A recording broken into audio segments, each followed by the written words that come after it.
जय श्री गणेश। मैं हूं पंडित जगदीप। जेडी न्यूज़ 24 की ओर से आप सभी का सादर नमन करते हुए शादीशुदा लोग क्यों करते हैं लव अफेयर। आज इस वीडियो में हम यही जानेंगे अपनी अपनी जन्म कुंडली के माध्यम से। लेकिन पहले बात करते हैं पावन ट्रस्ट की। पावन ट्रस्ट की पंजीकरण संख्या 9/2020 है। किसी भी प्रकार के सहयोग के लिए 9318682393 या फिर 7018797214 पर आप संपर्क कर सकते हैं। पावन ट्रस्ट की अपनी सामर्थ्य अनुसार सहयोग राशि HDFC बैंक खाता संख्या है 50100377254864।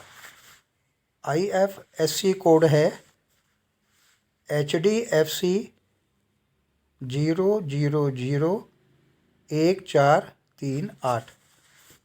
पांवटा साहिब हिमाचल प्रदेश में भेज सकते हैं।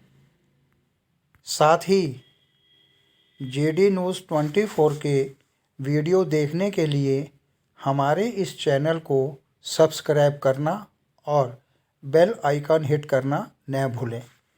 और वैदिक ज्योतिष शास्त्र, वास्तु शास्त्र, अंक शास्त्र, सामुद्रिक शास्त्र, लाल किताब, हस्त रेखा, जन्म कुंडली विश्लेषण व रत्नों के परामर्श हेतु आप संपर्क कर सकते हैं।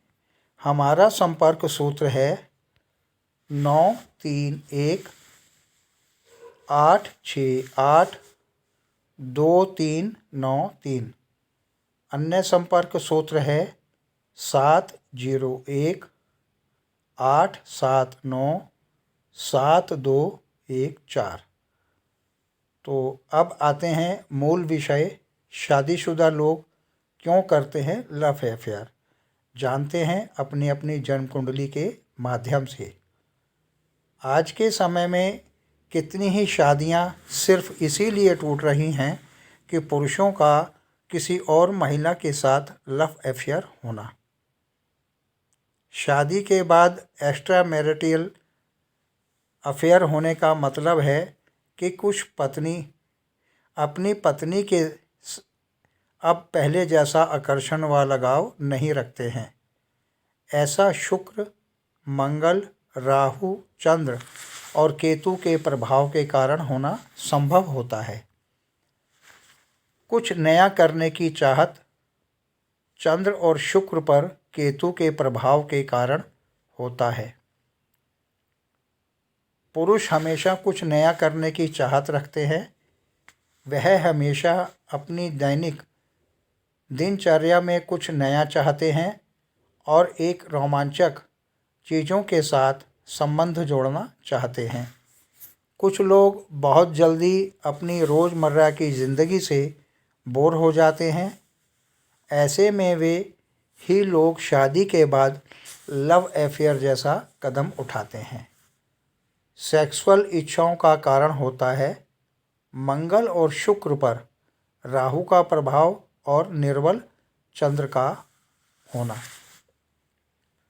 यदि इस विषय पर बात की जाए तो यह बात कई शोधों में भी प्रमाणित हो चुकी है कि लगभग 80% पति अपनी पत्नियों को सेक्सुअल इच्छाओं के कारण धोखा देते हैं। आमतौर पर सेक्सुअल इच्छा की कई तरह की होती हैं।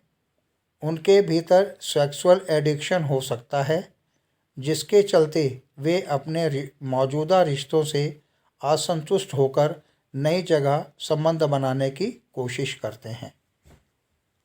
पहले बात करते हैं अहंकार की भावना के बारे में। मंगल और राहु पर शुक्र का दुष्प्रभाव। कुछ पुरुष अपने अहंकार के चलते भी अफेयर करते हैं। कई बार अपने अहंकार को संतुष्ट करने के लिए भी वह दूसरी महिलाओं के प्रति आकर्षित हो जाते हैं। दरअसल वे अपनी महिला मित्र यानी पार्टनर को दिखाना चाहते हैं कि वे महिलाओं को कितनी आसानी के से अपनी ओर आकर्षित कर सकते हैं। रिश्तों में बढ़ती हुई बोरियत के कारण यह भी एक वजह होती है विवाहेतर संबंधों के बनने की। जब किसी जन्म कुंडली में अशुभ बुध, चंद्र, शुक्र पर राहु का प्रभाव हो तो रिश्तों में बोरियत आने लगती है। शादी के बाद पुरुषों के एक्स्ट्रा मैरिटल रिलेशनशिप का एक महत्वपूर्ण कारण यह भी है कि रिश्तों में शनै शनै बोरियत आना। जीवन उस समय और भी ज़्यादा नीरस हो जाता है जब पत्नी घरेलू कामकाज और बच्चों में इतनी व्यस्त हो जाए कि अपने पति के लिए समय ही न निकाल पाए। ऐसे में कुछ पुरुष इस बोरियत को दूर करने के लिए अलग अलग महिलाओं से रिश्ता रखने लगते हैं। आत्मसम्मान की तलाश। राहु और सूर्य में अशुभ शुक्र के कारण ऐसे हालात बन आते हैं। कुछ महिलाओं की आदत होती है कि वे अपने पतियों से किसी न किसी बात को लेकर मेन मेख निकालती रहती हैं या फिर हर बात पर टोका टाकी करती हैं। ऐसे में पति चाहे अनचाहे अपनी पत्नी से दूर होने लगते हैं और दूसरी महिलाओं की ओर आकर्षित हो जाते हैं। सोसाइटी में आया खुलापन। जी बिल्कुल बात सही है। बहुत कुछ आज के माहौल पर भी इसका कुप्रभाव पड़ने लगा है। जन्म कुंडली में मंगल व शुक्र अथवा चंद्र व शुक्र की युति होना भी इसका एक ठोस कारण बन जाता है।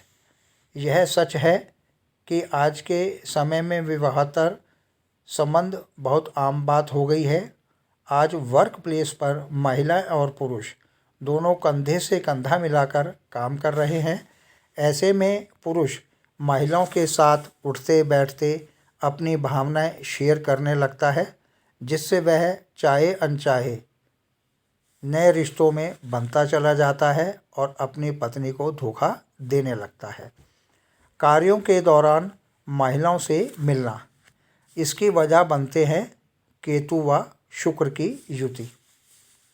आज के इस दौर में जहां पुरुष और महिला एक साथ काम करते हैं, दिन के 9-9, 10-10 घंटे वे एक साथ अपने कार्यस्थल पर गुजरते हैं। ऐसे में उनमें से कुछ पुरुष या महिलाएं एक दूसरे की ओर आकर्षित होने लगते हैं और वही एक दूसरे का साथ भी अच्छा लगने लगता है, जिसके कारण यहीं से एक्स्ट्रा मैरिटल अफेयर की शुरुआत होने लगती है। ताक झांक करने वाली आदत। नीच शुक्र और राहु की युति बनती है इसका कारण। जिन पुरुषों की जन्म कुंडली में इस प्रकार की युति बनती है, उन पुरुषों में अमूमन ताक झांक करने की आदत होती है। उन्हें दूसरी महिलाएं ज़्यादा आकर्षित करती हैं। जो महिला उनकी पत्नी होती है उनमें उन्हें ज़्यादा दिलचस्पी नहीं रहती। दोस्तों का दबाव। ऐसा तब होता है जब नीच मंगल व अशुभ शुक्र पर राहु का कुप्रभाव होने लगे। कई बार दोस्तों के प्रभाव में आकर कुछ पुरुष शादी के बाद भी अफेयर चला बैठते हैं और अपनी पत्नी को धोखा देने लगते हैं। पुरुष अक्सर अफेयर को आनंद मानते हैं और खुद तो करते ही हैं और दूसरों दोस्तों को भी ऐसा करने के लिए प्रेरित करते हैं। उनमें से कुछ दोस्त ऐसा न करें तो उसे वह बीवी का गुलाम कहकर उनका व्यंग उड़ाते हैं। बदले की भावना। जन्म कुंडली जब मंगल व राहु या बुध राहु और नीच शुक्र की युति बने तो ऐसे आसार बन आते हैं जो कि बदली की भावना को प्रेरित करते हैं। अगर पत्नी अपने पति को लेकर वफादार नहीं है तो पति भी खुन्नस में आकर अफेयर चलाने के बारे में सोचने लगता है ताकि वह उसके साथ अपने हिसाब को पूरा कर सके। यदि जन्म कुंडली में नीच शुक्र षष्ठ, अष्टम अथवा द्वादश भाव में हो या राहु अथवा केतु की शुक्र के साथ युति हो या मंगल व शुक्र पर राहु का प्रभाव हो, चंद्र व शुक्र पर केतु का प्रभाव हो, मंगल बुध या शुक्र पर राहु का प्रभाव हो, तो इसी प्रकार की ऐसी कई जुगलबंदियां ही ये गुल खिलाती हैं और कुछ पुरुष भंवरा बन नई नई कलियों की तलाश में भटकते फिरते रहते हैं। ऐसे ही अन्य भी कई योग होते हैं। आज बहुत से ऐसे मसले आ रहे हैं जो तलाक के लिए मुकदमे चला रहे हैं। मात्र 36 गुण मिलान से ही विवाह नहीं चलते। आगे प्रभु इच्छा आगामी वीडियो नए प्रसंग के संग ऑनलाइन परामर्श उपलब्ध। आपकी समृद्धि की कामना सहित पुनः जय श्री गणेश।